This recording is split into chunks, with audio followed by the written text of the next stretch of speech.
Indonesia and the United States established diplomatic relations in 1949. Relations are generally strong and close.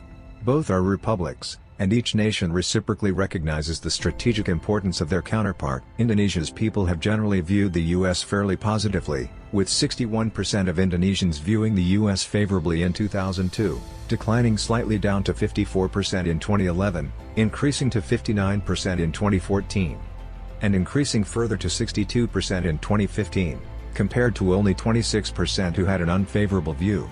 Indonesian views of the U.S. have declined significantly during the Trump administration, with 43% of Indonesians viewing the U.S. positively in 2018, a near 20-point drop from the end of Barack Obama's term, compared to 42% who viewed the U.S. negatively. According to the 2012 U.S. Global Leadership Report, 23% of Indonesians approve of U.S. leadership, with 31% disapproving and 46% uncertain.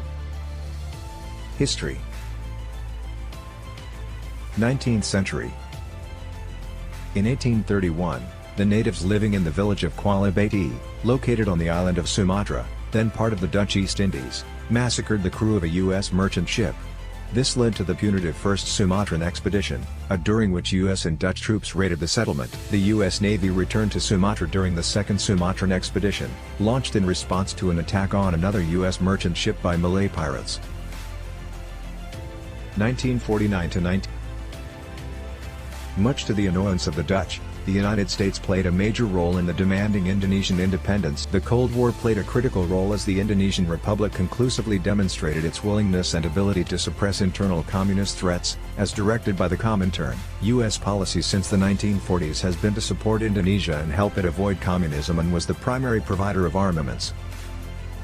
The Dutch attempted to regain control of Indonesia after the surrender of Japan. However, under the Japanese occupation, the nationalist new government had arisen that resisted the Netherlands, leading to a 4-year armed and diplomatic conflict. The U.S. took the lead in the United Nations demanding a Dutch withdrawal, and Washington threatened to cut off Marshall Plan aid.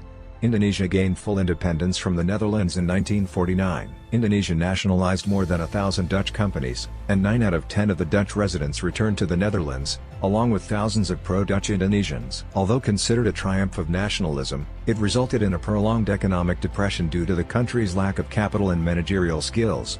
Indonesia helped sponsor the non-aligned movement along with India and Yugoslavia to assert its independence from both the US and the Soviet Union. When Indonesia started selling rubber to Communist China in the mid-1950s, the Eisenhower administration protested and persuaded Jakarta to cease the sales, allowing friendly relations to resume.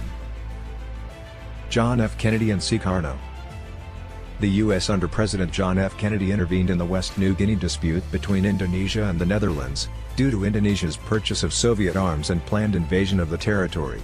U.S. diplomat Ellsworth Bunker brokered the New York Agreement, which eventually ceded West New Guinea to Indonesia in 1969 after a controversial referendum.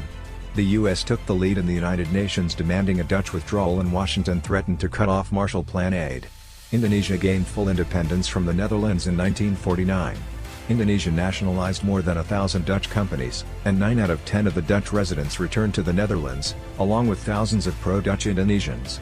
Following an attempted coup on September 30, 1965, and the ensuing massacres of communists, the pro-Western Suharto came to power in 1968, and the U.S. started providing financial and military aid to Indonesia.